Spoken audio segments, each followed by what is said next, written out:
I know that some of you have stayed up at night, been woken up in the middle of the night with nightmares of what in the world am I going to do if I get an angle and need to find sine and cosine that's not on my unit circle. And you know, and I hope that you found professional counseling for that, because we've not covered what do we do if the angle that we're looking for is not on our unit circle. So because of that, we are going to figure out what happens if we have, like, you know, 15 degrees. How do I find sine or cosine or tangent of 15 degrees? Well, 15 degrees is not on my unit circle. What in the world do I do? Yeah. So that, folks, Terrible. we are going to find the answer to that today. But before we do that, I would like you guys, if A, I'm going to prove something to you here. If A is pi and B is pi over 2, this is where I want you to grab your calculator, okay? Real quick. Make sure your calculator is in radian mode. If A is pi and B is pi over 2, I want you first to find sine of A plus B. Then I want you to find sine of just A added to sine of just B. And I want you to compare those answers for me. Okay? Sine of A plus B in parentheses, and then sine of just A plus sine of just B.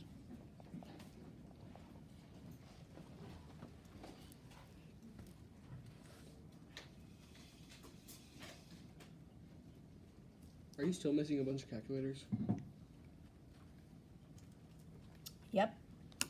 Haven't gotten any returned. What is it, like 6? Mm-hmm. Graphing. So what do we get for sine of pi plus pi over 2? Make sure you're in radian mode. -1. How much? -1. And then if I have sine of A plus sine of B, you get a positive 1. So my answer, or excuse me, my question is, are these the same answer? No, because No. one's negative. Absolutely. One's negative and the other's positive. So my point is that if I have sine out in front of two angles that are being added together, I cannot just distribute the sine to the first and then sine to the second, like what I would assume here, because it doesn't result in the right answer. So what we have is we've got some formulas that we're going to go through that's going to show us how do we solve when we have two angles that are going to either be added or subtracted from each other. And it's not this simple. All right, so first we're going to start with cosine. All right, so the formulas for cosine are different than the formulas for sine, tangents on the back that we will look at tomorrow. All right, so the first thing I want you to look at is cosine. When I have two angles, U and V are representing angles here. When I have two different angles that are being added together, and I want to find the cosine of them, what I do is I take cosine of the first angle times cosine of the second angle, subtract, wait a second, this was add, oh my gracious, the add becomes subtract. Then I subtract sine of the first times sine of the second. So here, my sines with a G are opposite. So when I add with cosine, I actually subtract. But what I can say is the trig functions are the same. So I've got cosine, cosine, and then sine, sine. And we'll see down here with sine that changes a little bit on us. Now on that same cosine, when those two angles are subtracting, then I have addition.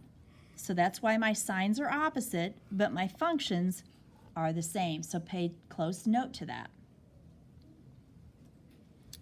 Because we need to know that, so when we don't have a calculator, without a calculator, we can find the cosine of 15 degrees using just our unit circle. So the first thing you're going to do is look at your unit circle. Does anybody need a new unit circle? I've got some up front if you need one. Anyway, pick two angles that you can either add or that you can subtract that equals 15 degrees. The angles given on the unit circle, strictly just those. Those are our choices. Those are our domain. Angles of the unit circle. Pi over 2 is the In answer. this I get to use, degrees. Just How much? 45 minus 30. Somebody said 60 minus 45. That's perfect. That'd work too. Okay, 60 minus 45 or 45 minus 30, it doesn't matter. I'm going to go with the smaller one, but just understand, as long as they are on the unit circle, you can use any two that either add or subtract, and because 15 is smaller, they'd have to subtract. So 330 minus 315. 330 minus 315 would work too. Okay, so it does not matter, but I'm just going to stick to the smaller ones just to keep it in the first quadrant there. So what I have here now is cosine of 45 minus 30. Okay, so because it's a subtraction, I'm going to go to the second formula here. Okay, I'm going to the second formula. This says that I'm going to take cosine of that first angle. So I'm going to write it as cosine of 45 times cosine of the second angle, which is 30. Because the original problem is subtraction, the formula says I switch it to addition. Then I take sine of the first angle times sine of the second angle. And then this is where you grab your unit circle. And this is where then you pull out cosine, which is your x value, of 45 is 1 over square root of 2.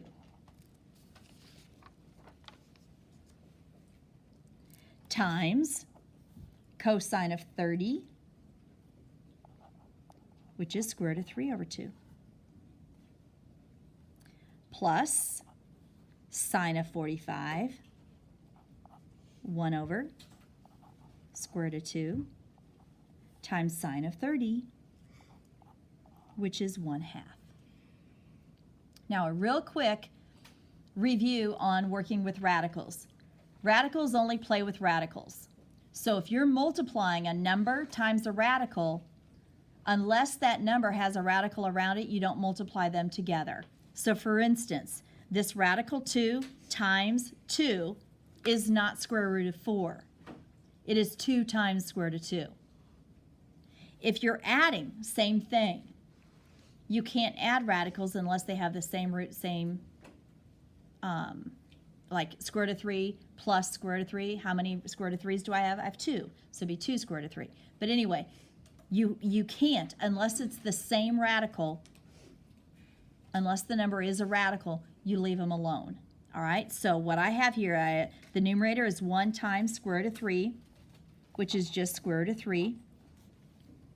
Denominator is square root of 2 times 2, which is 2 root 2, plus 1 times 1 is 1, and square root of 2 times 2 is 2 root 2. Now I have two fractions being added together.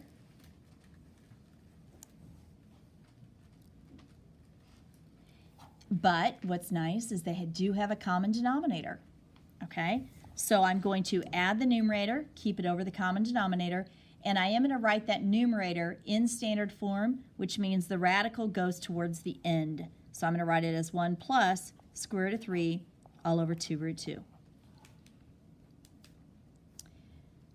And I did get an applause last class when I said we are not rationalizing the denominator.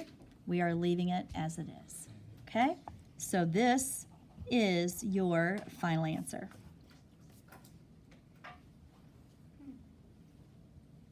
Okay? Now, the second one is cosine of 5 pi over 12. Now we've switched over to radian mode. The easiest way to convert this is to actually change it into degrees. I think it's easier to see if we move that into degrees. So we're going to multiply by 180 over pi to get it into 2 degrees, and then we will convert back to radians. My pi's cancel. 180 divided by 12, which you all should know off the top of your head is 15. Multiply that by 5, and you get 75 degrees. I'm kind of kidding, 180 divided by 12, but you know. All right, so 15 times 5 is 75 degrees. So now that's the degree I'm working with. So what I need now is 2 angles on our unit circle that add or subtract to equal 75.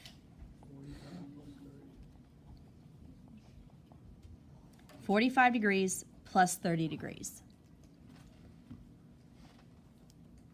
At this point, hold your moaning, I want to now write that as cosine. What's 45 in radian measurement? Pi over 4, and 30 in radian measurement, pi over 6. So it's the radian measurement now that I'm going to use. Okay? Doesn't matter if it's degrees or radians, you get the same sine or cosine when it comes through, but I just want you to be familiar with working in radians as well. So now it's cosine.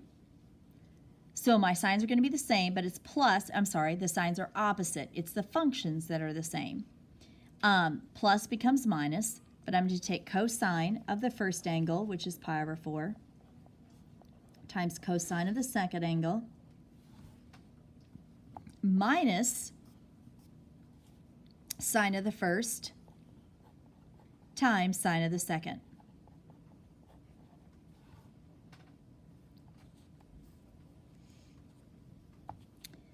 And at this point, I look at my unit circle, and where is cosine? Pi over 4, or what is cosine of pi over 4, I should say? 1 over square root of 2, times cosine of pi over 6, which is square root of 3 over 2, minus sine of pi over 4, 1 over square root of 2, sine of pi over 6 is 1/2. Multiply the numerator, multiply the denominator. I get square root of 3 over 2 root 2 minus 1 over 2 root 2. And again, I want this in standard form, so the radical goes to the end, and make sure that that negative stays with the 1. So you get negative 1 plus root 3 over 2 root 2. And that is your final answer. That is cosine. Finding 2 angles that are being added together or subtracted and utilizing that formula appropriately using our unit circle. Okay, we're going to switch now from cosine to sine. So now I'm in sine. So let's look at these 2 formulas and the differences that we see from the sine to the cosine. So sine, when I'm adding 2 angles, well, looky here. Addition stays addition. But if you look at the left-hand side of this plus sign, I have sine and cosine. And then on the right-hand side, I still have sine and cosine. Subtraction stays subtraction. So what I can say here is sines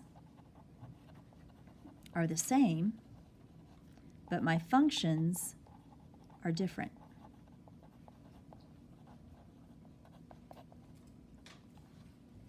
Okay, signs are the same as far as the math symbols. Signs are the same, but the functions are different. But we're doing the exact same thing. So now I need 2 angles that add together to get me 105. How much? 60 plus 45. Okay, so this is an addition, so I'm going to be using the top formula. So I'm going to take sine of the first and stay, because sine is a little trickier than cosine, my personal opinion. So I'm going to take sine of the first angle, cosine of the second angle.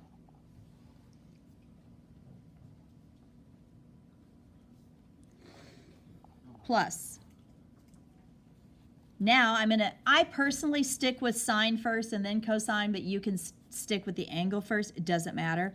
But I'm going to go now sine of the second angle times cosine of the first angle. So I did sine, cosine, sine, cosine. Sine of the first, cosine of the second, sine of the second, cosine of the first. And once you have that written out appropriately, then you transfer that over to your unit circle. So sine of 60 is square root of 3 over 2. Cosine of 45 is 1 over root 2. Sine of 45 is 1 over root 2. Cosine of 60 is 1/2. Multiply your numerator. Multiply your denominator.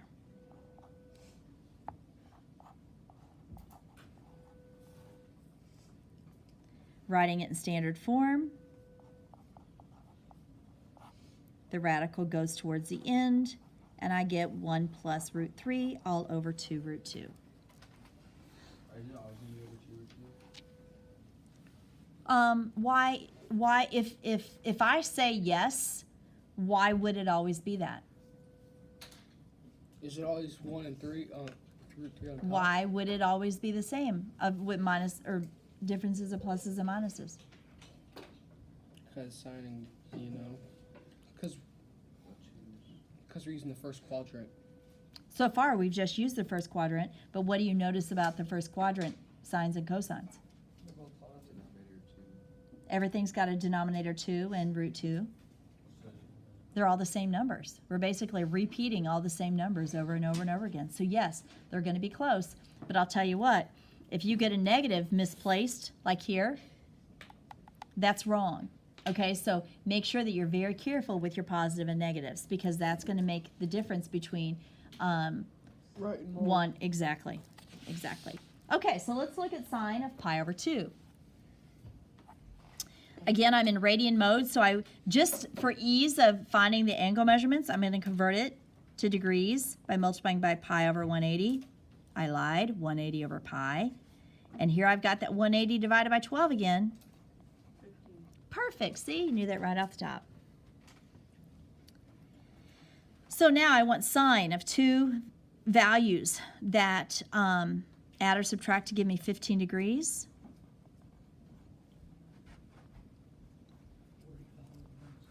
45 and 30 will be great. If you wanted to use 60 and 45, you could have done the same thing. Now, what I want you to do is rewrite that in terms of radian.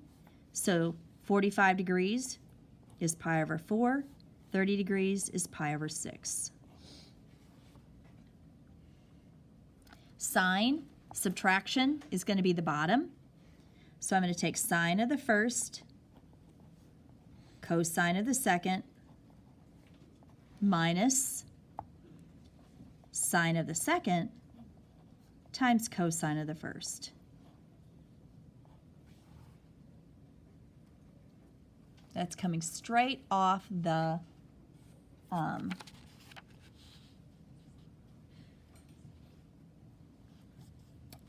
formula. Okay, sine of pi over 4, 1 over square root of 2, cosine of pi over 6, square root of 3 over 2, minus sine of pi over 6 is 1/2, times cosine of pi over 4 is 1 over root 2. And there's that root 2 over 2 again. So I get square root of 3 over 2 root 2 minus 1 over 2 root 2. And this is where, be careful of that negative. When you go to rewrite it, that negative goes with the 1, so negative 1 plus root 3 over 2 root 2. Final answer? Yes, final answer. So the good news is we are dealing with fractions, but every one of these fractions should have a common denominator.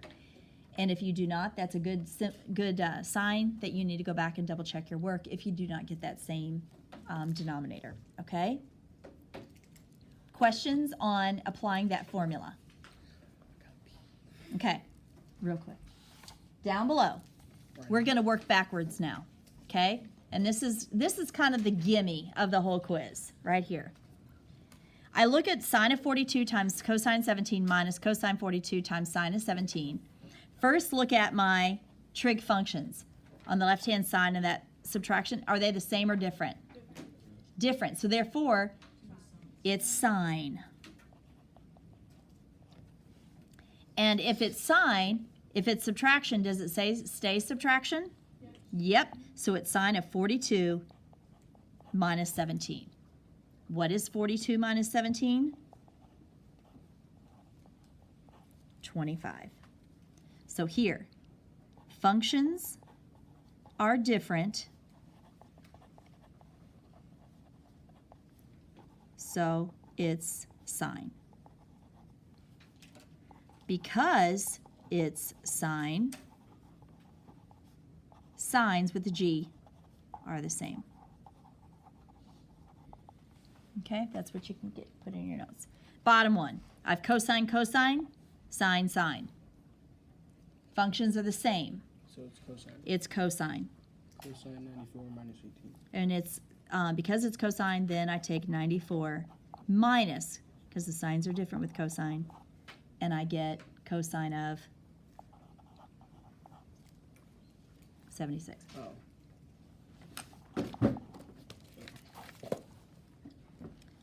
So here, functions are the same,